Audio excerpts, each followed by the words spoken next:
Maharashtra Jharkhand assembly ఎన్నికల polling ముగిసింది. చెదురుమదురు ఘటనలు మినహాయిస్తే రెండు రాష్ట్రాలతో పాటు పలు రాష్ట్రాల అసెంబ్లీ స్థానాల ఉప ఎన్నికలు ప్రశాంతంగా జరిగాయి. జార్ఖండ్ లో సాయంత్రం 5 గంటలకే పోలింగ్ ముగియగా మహారాష్ట్రలో ఉదయం 7 గంటలకు ప్రారంభమైన పోలింగ్ సాయంత్రం 6 గంటలకు పోలింగ్ ముగిసింది. అలాగే దేశవ్యాప్తంగా పలు అసెంబ్లీ స్థానాలకు బైపోల్స్ ముగిశాయి. మహారాష్ట్రలో 288 అసెంబ్లీ స్థానాలకు పోలింగ్ జరగగా జార్ఖండ్ లో రెండో విడతలో 38 స్థానాల్లో పోలింగ్ జరిగింది. రెండు రాష్ట్రాల ఎన్నికల ఫలితాలు నవంబర్ 23న వెలువడతాయి. ఇక మహారాష్ట్రలో మధ్యాహ్నం 3 గంటల వరకు 45.53% పోలింగ్ నమోదైనట్లు ఈసీ వెల్లడించింది.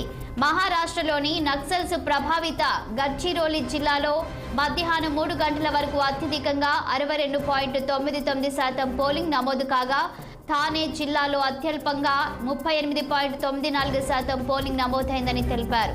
అలాగే జార్ఖండ్ లో మధ్యాహ్నం 3 గంటల వరకు 61.47% పోలింగ్ నమోదైందని అధికారులు తెలిపారు.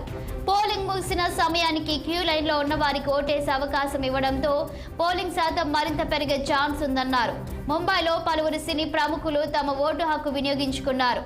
ఇక సర్వే సంస్థల ఎగ్జిట్ పోల్స్ పై సర్వత్రా ఆసక్తి నెలకొంది.